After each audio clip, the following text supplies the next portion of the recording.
Aimé Césaire est né le 26 juin et aujourd'hui nous sommes le 23 juin. Et j'ai pensé fortement à le faire à plusieurs reprises, mais je n'avais pas le temps, malheureusement. Il est incontournable dans la poésie africaine, il est incontournable dans la, dans la littérature africaine, enfin la littérature noire afro-caribéenne, afro-antillaise, voilà. Et Aimé Césaire est un homme qui a eu un très fort impact dans les îles et en Afrique francophone. Aimé Césaire est un homme qui est resté consistant dans sa vision, dans ses opinions. Il n'a pas changé, il n'avait pas changé, il était resté le même dans ce qu'il pensait. Alors, Aimé Césaire est né le 26 juin 1913 à Basse-Pointe. Basse-Pointe en Martinique. Donc, il est un écrivain et un homme politique français d'origine de la Martinique. Il est aussi poète et dramaturge. Il devient fondateur et représentant majeur du mouvement littéraire de la négritude avec Léopold Sédar Senghor. Léopold Sédar Senghor, voilà. Et Aimé Césaire était anticolonialiste radical aussi, tout comme David Diop. Voilà. Élu député de la Martinique et maire de Fort-de-France de 1945 à 2001, il œuvre énormément pour son île, pour son pays, voilà, pour son peuple. Donc, lorsque Aimé Césaire se rend à Paris pour ses études, déjà très ami depuis son pays, depuis son île, avec Léon Gontran Damas, dont j'ai mis un poème déjà récemment sur lui, des amis très proches depuis des années. Ils fréquenteront ensemble à Paris d'autres étudiants noirs de pays différents, d'horizons différents. Aimé Césaire découvre la renaissance de Harlem aux États-Unis d'Amérique, bien sûr. Il réalise avec le temps l'aliénation culturelle, le rejet de l'identité noire, la composante africaine. Il réalise qu'il y a un sérieux problème dans ce domaine. Ensuite, en septembre 1934, il fondera le journal L'Étudiant Noir. Je pense que vous le connaissez, L'Étudiant Noir, avec l'aide d'autres étudiants antillais, guyanais, tels que Léon Gontran Damas, dont j'ai posté aussi un poème dans mon blog et sur ma chaîne ici. Et ensuite avec Guy Tyrolien de la Guadeloupe, Guy Tyrolien aussi, dont j'ai mis un poème. Et les Sénégalais Senghor et David Diop. C'est donc dans le journal L'Étudiant Noir que pour la première fois le terme la négritude apparaîtra. Pour la première fois. Et c'est quoi la négritude? La négritude, c'est simplement un concept culturel, pas un concept politique, mais un concept culturel qui rejetait l'assimilation culturelle à travers l'assimilation culturelle, parce que la colonisation française consistait vraiment en assimilation culturelle. Et donc à travers le colonialisme français. Alors, ce que la négritude faisait, c'était de promouvoir l'Afrique et sa culture.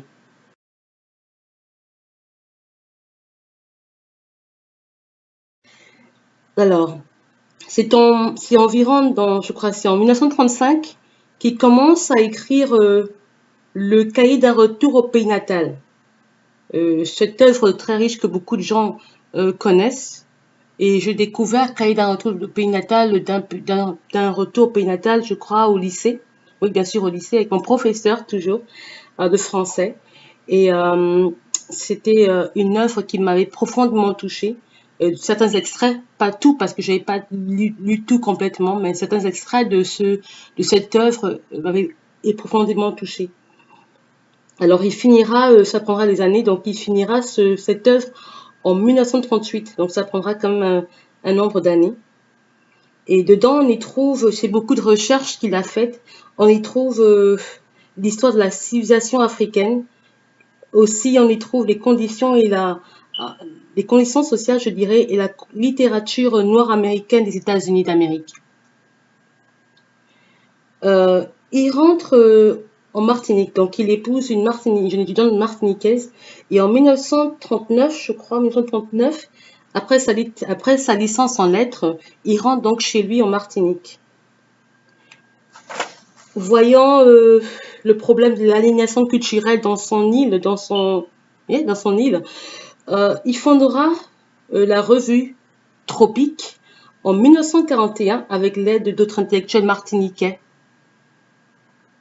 C'est en 1945 alors qu'il est élu maire de Fort-de-France, qui est la capitale de la Martinique, si je ne me trompe pas. Oui, voilà. Et en 1947, il crée avec Alioune Diop, dont j'ai eu un poème,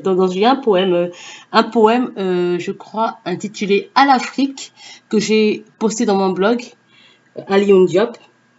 Alors avec lui, ils vont créer la revue Présence africaine. Je pense que vous connaissez tous Présence africaine. Alors donc, vous savez maintenant que c'est Alioune Diop et Aimé Césaire qui ont créé revue Présence africaine.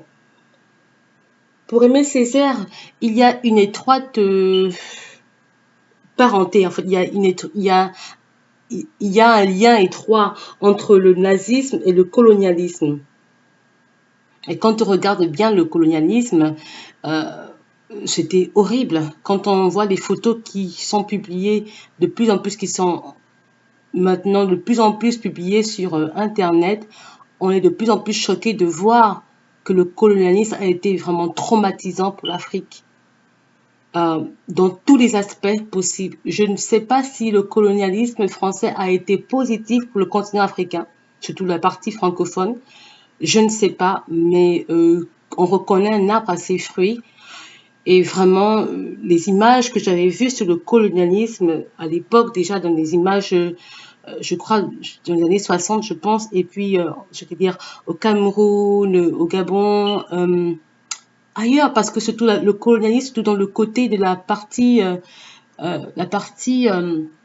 le colonialisme d'exploitation était plus cruel que celle de peuplement. Mais on me dira aussi que ce n'était pas évident en Algérie non plus, donc c'est assez compliqué. L'Algérie, c'était aussi pas du tout bien. Mais des images traumatisantes où on voyait des pères, des mères africaines, surtout des hommes, vraiment, c'était traumatisant, des images traumatisantes. La colonisation française n'a vraiment pas été n'a pas été du tout gentille, hein. Pas du tout. Alors là, pas du tout. En 1966, alors, donc lorsqu'il fait ce lien de parenté entre le nazisme et le colonialisme, il sort donc un discours, le discours sur le colonialisme en 1950, où il exprime, où il met en exergue ce problème de ce système en Afrique. Et aussi dans les îles, bien sûr, voilà. C'est quand même dommage parce que, bref, c'est vraiment dommage. En 1966, il devient vice-président du Festival mondial des arts nègres à Dakar, au Sénégal. Donc, Aimé Césaire restera maire de Fort-de-France jusqu'en 2001. Et le 17 avril 2008, il meurt en Martinique, bien sûr, à Fort-de-France, chez lui. Voilà, un homme de conviction, un homme de caractère, un homme qui a profondément touché le continent africain et les îles françaises, bien sûr.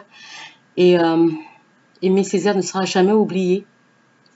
Et sa mémoire aura toujours un impact dans la littérature afro-antillaise.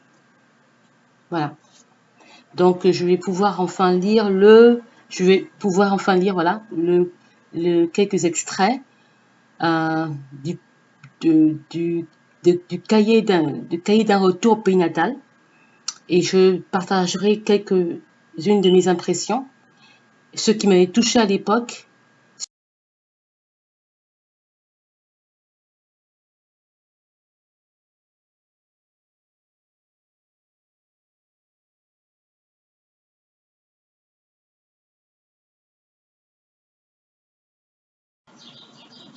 Pendant que je, pendant que je lirai les extraits qui m'ont énormément touché dans ce cahier d'un retour au pays natal, appréciez avec moi les images de la Martinique. Et voilà, c'est comme un carnet de voyage. Voilà. Il me suffirait d'une gorgée de ton lait Jiculi, pour qu'en toi je découvre toujours à même distance de mirage, mille fois plus natal et doré d'un soleil qui n'entame nul prisme. La terre où tout est libre et fraternel, ma terre. Partir. Mon cœur bruissé de générosité emphatique. Partir. J'arriverai lisse et jeune dans ce pays mien, et je dirai à ce pays dont le liman entre dans la composition de ma chair, j'ai longtemps erré et je reviens vers la hideur désertée de vos plaies. Je viendrai à ce pays mien, et je lui dirai, embrassez-moi sans crainte, et si je ne sais que parler, c'est pour vous que je parlerai. Et je lui dirai encore, ma bouche sera la bouche des malheurs qui n'ont point de bouche, ma voix la liberté de celles qui s'affaissent au cachot du désespoir. Et venant, je me dirai à moi-même, et surtout, mon corps aussi bien que mon âme, gardez-vous de vous croiser les bras en l'attitude stérile du spectateur, car la vie n'est pas un spectacle, car une mer de douleur n'est pas un prosénium, car un homme qui crie n'est pas un ours qui danse.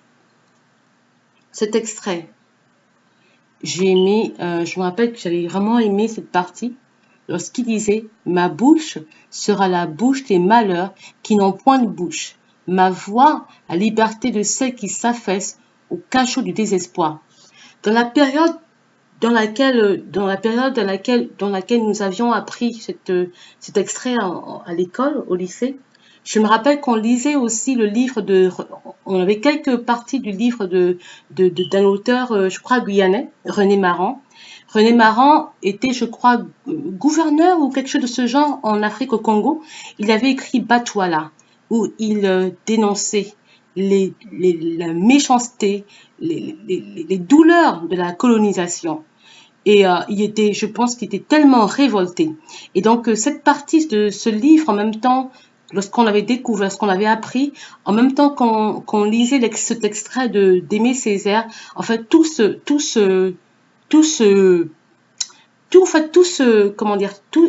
ça faisait un tout. Donc, lorsque Aimé Césaire disait « Ma bouche sera la bouche des malheurs qui n'ont point de bouche, ma voix la liberté de celles qui s'affaissent au cachot du désespoir », on comprend que c'est une personne révoltée qui veut prendre la place d'un leader qui parle pour ceux qui n'ont pas la force, la capacité de parler. Et ce message est toujours d'actualité. Je le dirai encore, c'est toujours d'actualité. Aujourd'hui, on a toujours besoin de personnes qui ont un courage de parler, d'écrire, de dénoncer ce qui ne tourne pas, ce qui ne marche pas. Et pour moi, c'était un courage de pouvoir écrire de telles choses à l'époque du colonialisme, à l'époque, c'était vraiment c'était une force de personnalité. Et aujourd'hui, même en Afrique encore, il est difficile de pouvoir s'exprimer librement. Mais il est toujours important de voir des personnes, c'est toujours une bonne chose de voir des personnes qui prennent le courage de prendre la parole et de dénoncer ce qui ne va pas. Ensuite, il dit, au dernier paragraphe, il dit ceci, dernière strophe, je crois, il dira ceci. Et surtout, mon corps aussi bien que mon âme, gardez-vous de vous croiser les bras en l'attitude stérile du spectateur, car la vie n'est pas un spectacle. En effet, je suis tout à fait d'accord avec Aimé Césaire. La vie n'est pas un spectacle. On devrait, en réalité, comme disait un auteur, je ne sais pas si c'était Martin Luther King ou Desmond Tutu, le bishop Desmond Tutu de l'Afrique du Sud, qui s'était levé contre l'apartheid à l'époque, qui disait ceci, je crois que c'était l'un des deux, ou Martin Luther King, qui disait ceci: lorsque tu es silencieux en temps de crise, c'est que tu es d'accord avec l'oppresseur. Donc, en temps de crise, lorsque les choses ne vont pas bien dans ton pays, il est tout à fait normal de prendre position et de dire clairement ce qu'on pense, ce qu'on ressent. Encore que je dirais de prendre cela avec parcimonie, parce que ça dépend du pays dans lequel vous vous trouvez. Mais toujours est-il que l'idée est claire. Et l'idée aussi que j'apprécie derrière dans ce message, de cette partie, de cette strophe, de cette partie-là, et le fait que lorsqu'il dit de se garder, de nous croiser les bras en l'attitude stérile du spectateur, ça me rappelle une phrase, je pense, une partie d'un message que Martin Luther King avait écrit lors du mouvement des droits civiques, où il disait ceci: le problème n'est pas les personnes qui nous attaquent. C'est-à-dire, quand il parlait de nous, il parlait des Blancs qui faisaient du mal aux Noirs américains, des Blancs qui oppressaient, qui physiquement agressaient les Noirs américains pendant la période de la loi Jim Crow et pendant la période des mouvements des droits civiques. Et il disait que les personnes qui étaient plus dangereuses selon lui étaient ces personnes qui observaient et qui ne disaient absolument rien, qui ne prenaient aucune position. Et ça avait créé une masse, un boom médiatique, un problème médiatique au niveau des États-Unis lorsqu'il a fait cette allusion, lorsqu'il a dit cela. Et ça a permis, ça a poussé certains intellectuels, a poussé certaines personnes, certaines masses silencieuses à se lever et à soutenir le mouvement des droits civiques aux États-Unis d'Amérique. Donc vraiment, c'est un extrait que j'aime énormément d'Aimé Césaire. Et vraiment, hommage à cet homme qui a laissé quelque chose de précieux pour la littérature afro-antillaise. Et voilà, donc c'était ça mon message dans ce poème. Voilà. Tu iras toujours au cimetière, tu trouveras 3 pierres gravées à mon nom. Sur ces 3 pierres, 3 petites fleurs fanées. La plus fanée des 3, c'est mon cœur qui brûle pour toi. Petite fleur fanée, ça qui joue moins fané. Souviens-toi du bonheur. Pourquoi donc t'exciter, loin des yeux, près du cœur? Je te redis, mamie, que je t'aime. Oh non, monsieur, non. À jamais, n'oublie pas notre bel amour. Maladie d'amour, maladie de la jeunesse. Pour vous aimer moins, pour virer derrière moi. Maladie d'amour, maladie nomme liberté.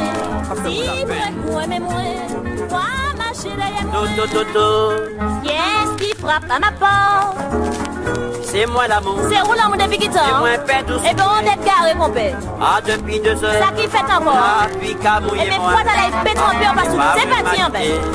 Oh, vers la porte, bah moins. Ah ouais frère. Bah moins anti-beau. Qui ça? De Thibaut. Sans venir chercher un ou d'être carré. Bah moins anti-beau. Monsieur, De pas des millions à les 3 Thibaut l'amour. Bah moins anti-beau. 2 Thibaut, 3 Thibaut. Bah moins tout ça au lait. Pour soulager que moi.